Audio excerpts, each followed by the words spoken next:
So I'm on the way to meet my homie, Levar. Just entered down. Just got in town from New York to DC. So we're gonna do a little take on him tomorrow. See how his little 30 days of rehabilitation center been, and just to get some of his experience on how things went. But he has a hotel down at the wharf. So I'm just going to check him out, see how things going, see what it's looking like down there.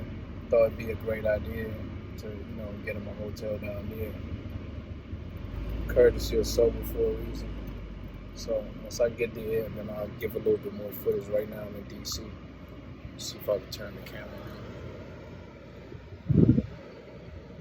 I'm off North Capitol right now, North Capitol Street, Austin. So I'm pulling up right now. My home dog, Cambria Hotel, DC. We got the wharf over there.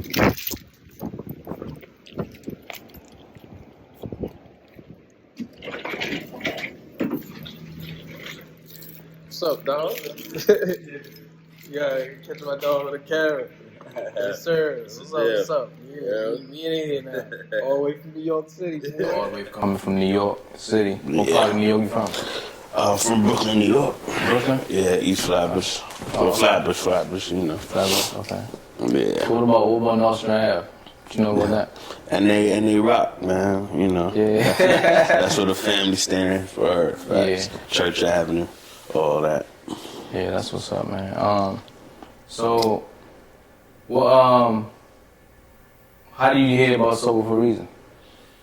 Like, what made you be like, oh shit? Because I was, trying to get sober myself. Alcoholism been a battle for a long time for me. Yeah. For, at least a good 15 years or so. I didn't realize it was so bad. So when I came across the podcast, I was like, damn, this is definitely something that I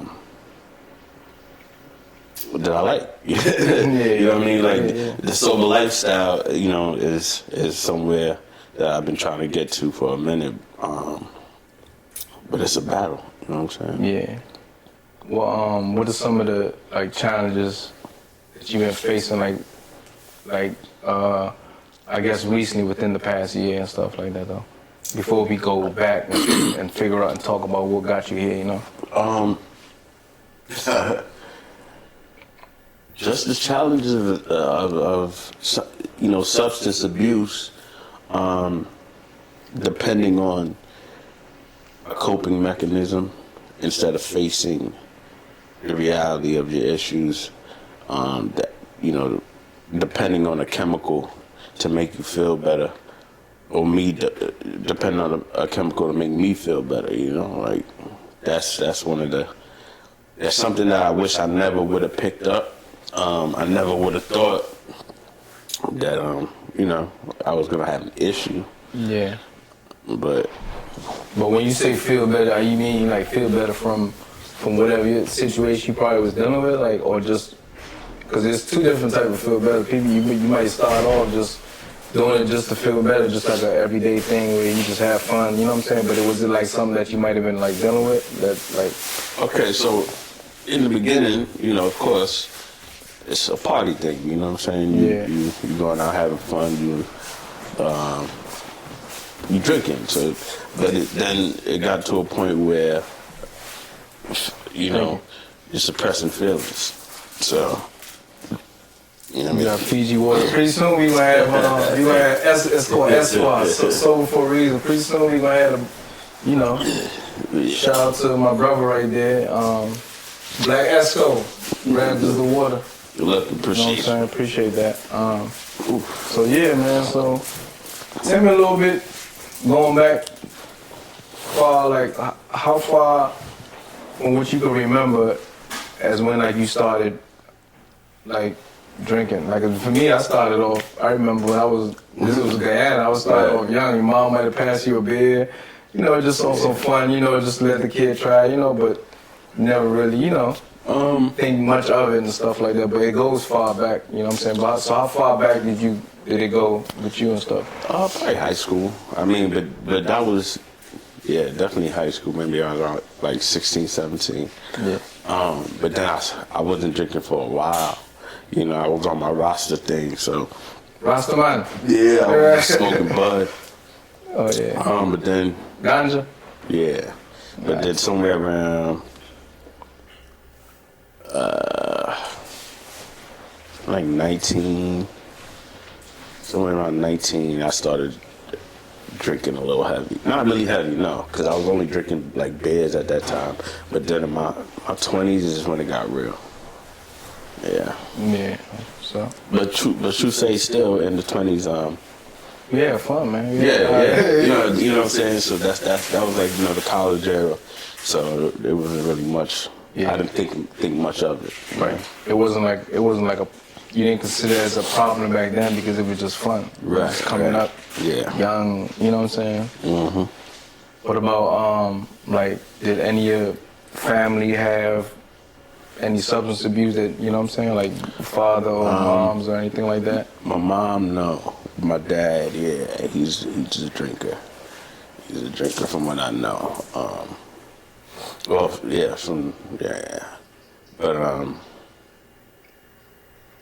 it's not like it was something that was around me so much. It's not like I seen, drinking growing up. You saw, of course you saw it at like family events and things of that nature, but nothing, to where it was being abused. You never saw that. You never saw that part of it. Nah. Oh, okay. At least if I did, I didn't recognize it to that extent. Yeah. That's good, man.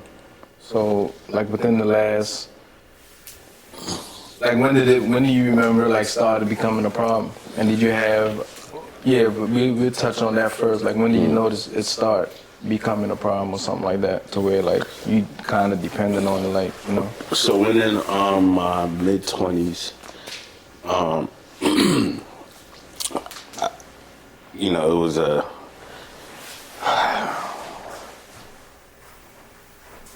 leaving the house and going straight to the liquor store for no reason, just going to buy nips. I would leave the house from Georgetown, which is a neighborhood kind of close to Canarsie in Brooklyn. I would leave Georgetown to go to Lefferts Gardens, by Midwood and Nostrand. Oh, okay. To see the guys. And so by the time I leave the house, I stop at the liquor store. Halfway, I stop at another liquor store. Damn. By the time I got to Nostrand and Midwood, I was nice. Something else. And then now it's time to ante up so we can get a bottle. So by the time I leave there, if it was liquor store still open, I'd probably be stopping on the way home too. Yeah. But even then, I didn't think I had a problem.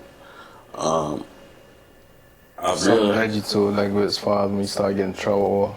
But go ahead, I'm my bad. Yeah. See, it was a time where I got into a physical altercation, and that was the first time I realized things were happening because of alcohol. But that didn't stop me. I just kept going.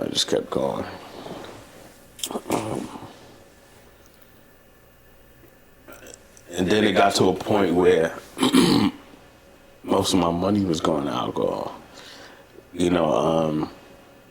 I would get paid and I would calculate what expenses are going towards alcohol, my alcohol expense. Shit, I wasn't that sharp. I wasn't that sharp to you. I was just spending. Buying bottles, you just boop. At that point, once I get you. Yeah, that was. You gotta start paying attention, like damn. Well, and that's when that's the most horrific part because as an addict, you're not responsible. Yeah. So, and then you make irrational decisions. You know what I mean? After once you're you're depending on this intoxication, taking, how you call it, liquid courage. Yeah. You know what I'm saying? And that you feel invincible to whatever extent. For me personally. Yeah. Yeah. So. What about like can you remember any incidents that happened to where like you paid the price behind it, like where it might have been like a big fight, somebody got hurt, or you might have caught a charge for it or something like that? Plenty. Tell me something like that you could remember when you first got into something bad because of it. Like, damn. So the first time was I was coming from a party with a friend, and we had stopped to get something to eat, and I got into an argument with an individual that I know, and it wasn't even really that much of an argument to it I can remember, but I know I was drunk, and I'm pretty sure he was intoxicated too, which ended up with me getting sliced on my neck. Yeah, so you got the scar? Yeah, I had to get the scars right here, and they had to stitch back my esophagus. Damn. Yeah, so that was, and it's funny because after I had 17 staples in my neck, and when I was discharged from the hospital, one of the first things I did was go drink. Afterwards? Yeah. Same thing that got you there? Same thing that got me there. There was a time on Midwood. I don't know what happened, but I ended up running up the block, exchanged some words with a guy, and I think I punched him, and he swung some keys, he caught me in the eye, and I was running up the block. Him and his friends was chasing me. I'm laughing, drunk as hell. Another situation, Halloween one year. I was going to the city for the parade, and drunk. Before I even got there, I was getting drunk. Where was this at? Where was this? I was leaving Brooklyn to go to the village. Oh, okay. For the Halloween parade, and I went down the stairs to the subway. A guy was there with his girl, and drunk and slurring. Yo, you know what time the train come? Yeah, you know what I mean. I was like, all right, fuck you then. So then now they left. I'm sitting there. So now the train's taking too long. I'm like, oh, all right. I leave to go up the stairs. They're coming back down the stairs, and as they're passing me, he caught me with a quick jab. I just started laughing. I still made it to the parade, but then by the time I got out there, I got more drunk. Slept with some friends, yeah, and then actually fell asleep on the floor of the train. Yeah, it was crazy, bad. My birthday one year, leaving the club. I was leaving the club and I stumbled into the bushes. Oh yeah? What you got left there? Woke up the next morning? I couldn't get up. No, I couldn't get up. Man. And then I woke up in the hospital. Yeah. And went and got a beer. Yeah. What, did you get any, like, I'm talking about, like, you caught any, I mean, it's if you want to explain, but, like, DUIs behind it to it, or, like, you was always, like... Nah, I crashed one of my cars one time. Picking somebody up from work. Dropping somebody off from my boy Nicky, rest in peace. I was dropping him off at work, and I dropped him off, and I was switching lanes, and a cab came in front of me. But I was drinking, so I can't even tell you who was that for, but I say he stopped short, but ran right into the back of him, totaled my car. It's crazy, man, because it's like, right now we up upon New Year's Eve, and a lot of people ain't gonna make it. Like, yeah, God, I'm talking about that night, because there'll be a lot of people out drinking and stuff like that, you know what I'm saying? We have a lot of holidays or something like that we might celebrate, but, innocent people get killed behind it too. Any story of anybody that didn't make it or caused somebody to lose their lives behind it? like up, coming up or anything? I mean, I've lost one of my guys, Mark Spina. He ended up having cirrhosis of the liver, and he passed away from that. Young? Oh, I think he was probably, I'm not sure, 39 or 40, somewhere around there. that's young. Yeah. Another one of my guys. I mean, a lot of people passing away because, first of all, alcohol. You know, it attributes to high blood pressure, and especially young black men don't go to the doctor that often. Yeah, check. Yeah. So you know, high blood pressure is a silent killer, and drinking alcohol is a thing. Where I mean, like, they come outside. People come outside and like, just drink drink celebrating thing. It's like it's well, beyond celebration now, we talking about just outside drinking all day. yeah. You know, which in reality, you know, it's cool to take a drink, you know, to celebrate. But now it's a thing where, you know.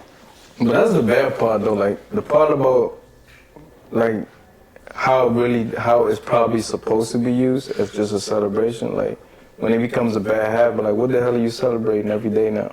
You know what I'm saying? At this point, well, it's like a dead space in your life. You know what I'm saying? Because you probably could be doing something more productive, or like bettering yourself. You know what I'm saying? Like I'm talking about for me or for anybody, not just speaking on anyone else. I'm just saying in general. You know, I always thought about that. You know? Right. Yeah. I mean, it's poison though. Yeah. Ultimately, it's poison. Like, so what we celebrating and putting poison in our body. Yeah. It was fun though when you came up to. No, but it's a celebration. You know what I'm saying? But you know, it becomes a problem when you realize like you can't just put it down, or you know what I'm saying. It get in the way of your daily living, and it's affecting you from progressing and moving forward. You know, when you're able to tell yourself, I could stop, but then in reality you really can't. That's when you should know, you know what I'm saying? Start looking in the mirror and start realizing. When did you notice it start, like your habits or whatever it might have been, like start affecting other people around you? And anybody that you were affecting, did it hurt you like to be like, damn, yes, I got 100%, better, you know? 100%.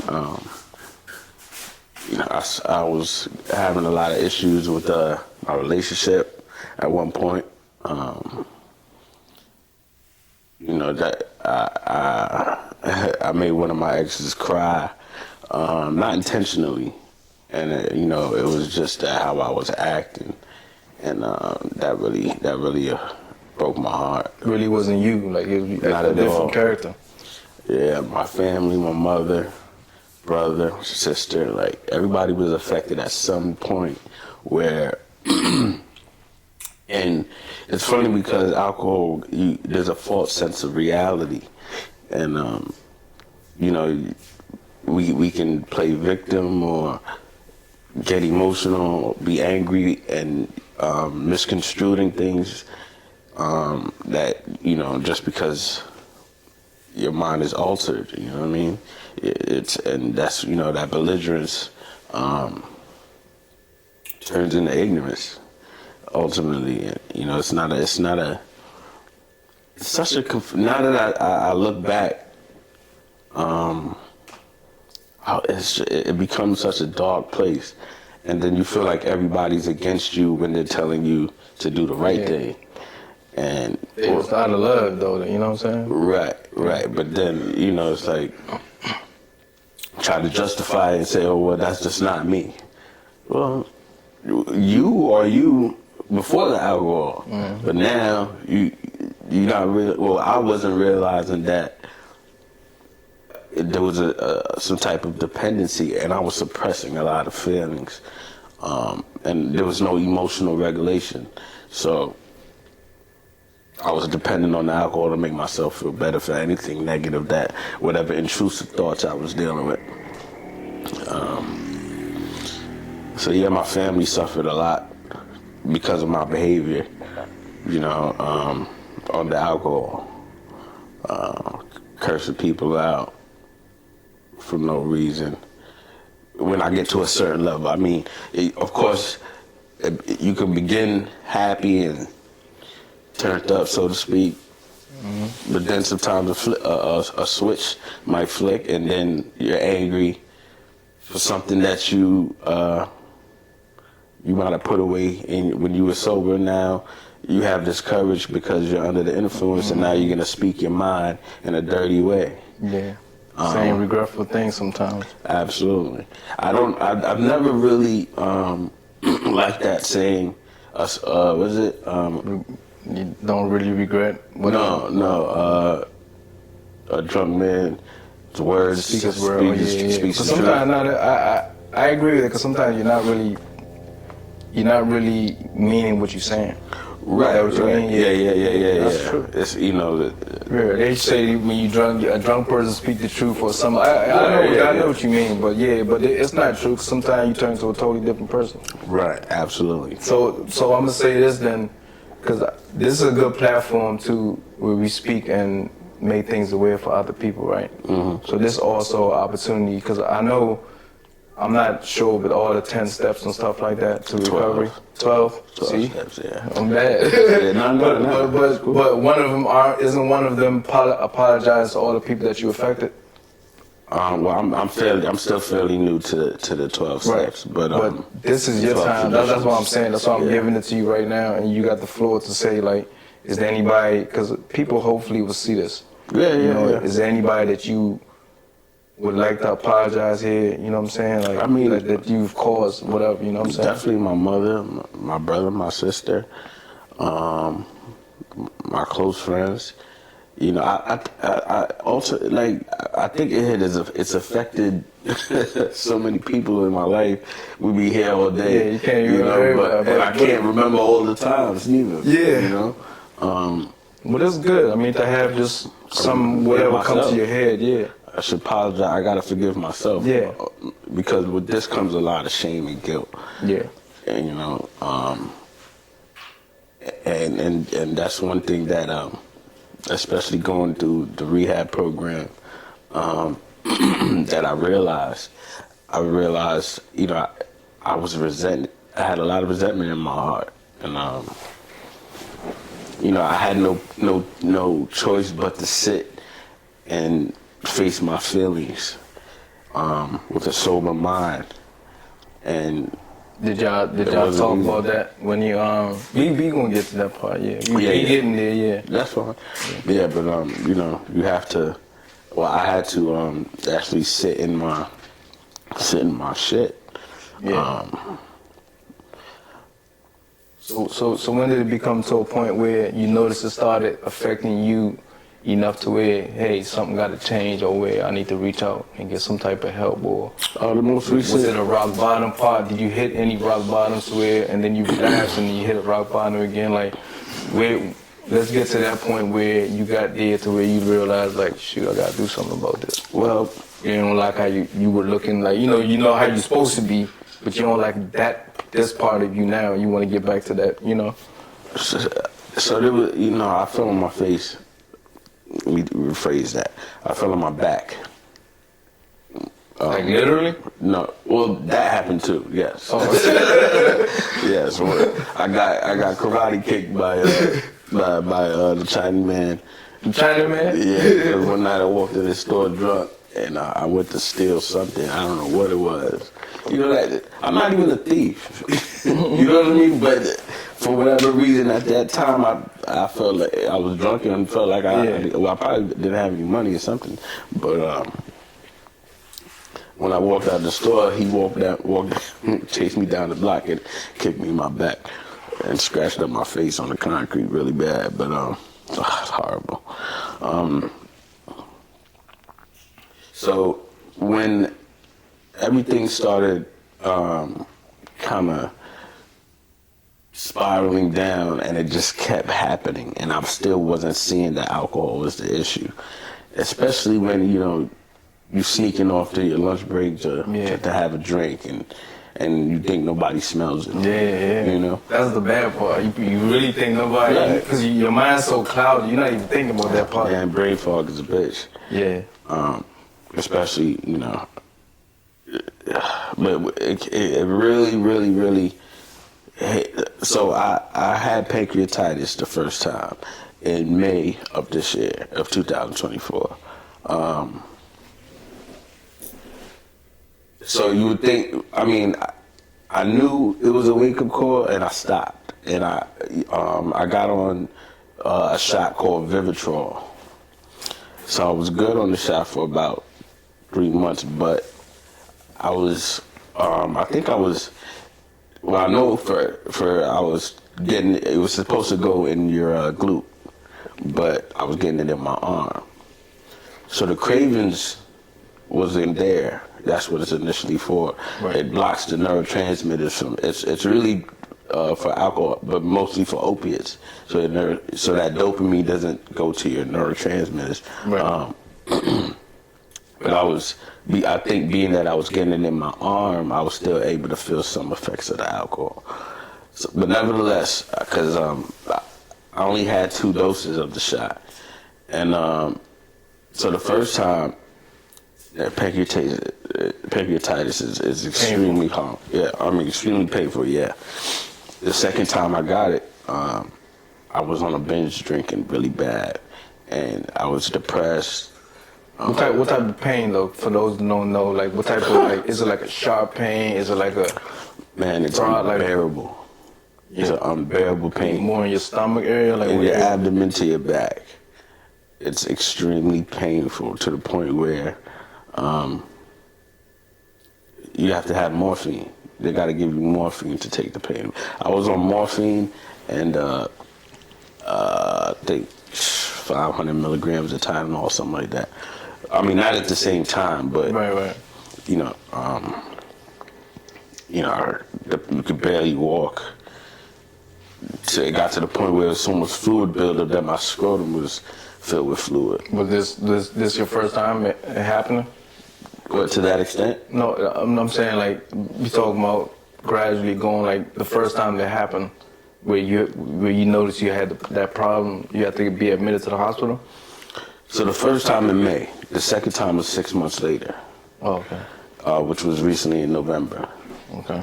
So that's when the second time is when I went on the binge, and they thought I had necropancreatitis. You know, part of the pancreas dies, and they thought they might have to do surgery and cut that piece off.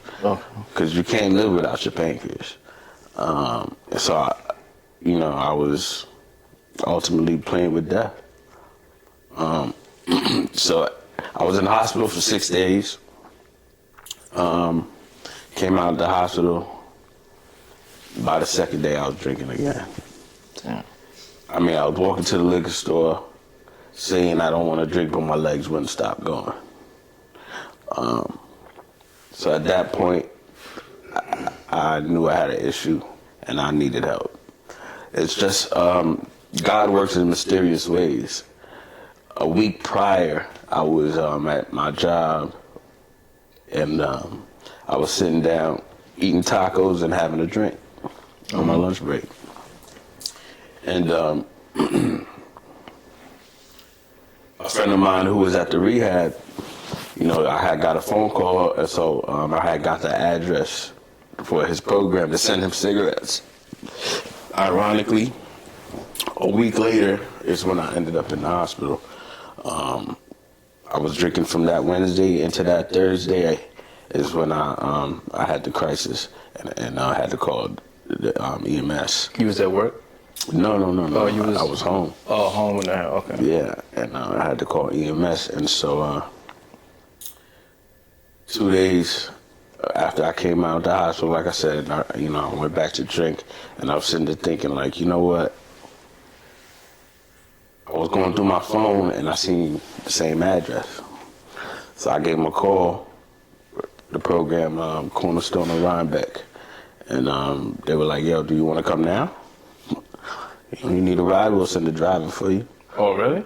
Yeah. And how far was this? This is upstate New York. So how far is that from where About you 2 at? hours. And they'll send you a ride. They'll send you a driver, yeah. But I didn't need one because I told them I was coming that Tuesday. I had a funeral to go to. And so that Tuesday after the funeral, I took that ride up to my mother dropped me off. Oh, your mother? Mm-hmm. So how was she about it? Like, how did she feel about it when you told her what you was doing? Like, she was extremely supportive of that. Because and you told other people too? Did anybody think you Lebo? You know? No, I didn't tell everybody. Okay. No, I only told a small amount of people. They was happy. They were, yeah, for who I felt would be supportive. Right. Not everybody needed to know at the time what was going on. It's not something I necessarily wanted to glorify at that moment. I just wanted to get it done. Yeah. I didn't want my brain to see the thing that they say alcohol is cunning baffling. You could the alcohol will make you trick yourself.